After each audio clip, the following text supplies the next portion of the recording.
Hi நண்பர்களே, இனிய காலை வணக்கம். என் அன்பான தங்கங்களா, காஃபி சாப்பிடுங்க.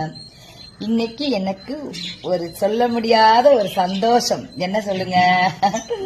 எனக்கு பேரன் பிறந்திருக்கான். அதாவது என் தங்கச்சி மகளுக்கு குழந்தை பிறந்திருக்குது. ராமநாதபுரத்துல ஆம்பளை பிள்ளை பிறந்திருக்கான். என் செல்ல பேரன். நேற்று நம்ம அந்த கல்கத்தா காளிகோயில் போனோம்ல, வண்டலூர் பக்கத்துல, அந்த அம்மா கிட்ட சொன்னேன் எனக்கு ஒரு பேரன் பிறக்கணும் அப்படின்ட்டு. எனக்கு 2 மகளுக்குமே பேரன் பிறக்கணும் வேணேன். ஆனா அவங்க சொன்னாங்க போடி. நான் நேற்று பார்த்தீங்கல்ல, நான் காளிகோயிலுக்கு போனேன்ல, வண்டலூர் காளிகோயிலில் போய் உட்காந்துருந்தேன்.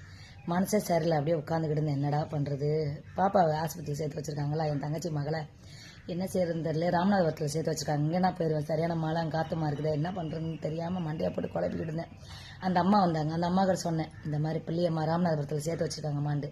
நீ என்னடி நினைக்கிற, தாய் வேற பிள்ளை வேற 2 பேரும் நல்லபடியாக இருந்தால் போதும், குழந்தை நல்லபடியாக பிறந்தா போதும்.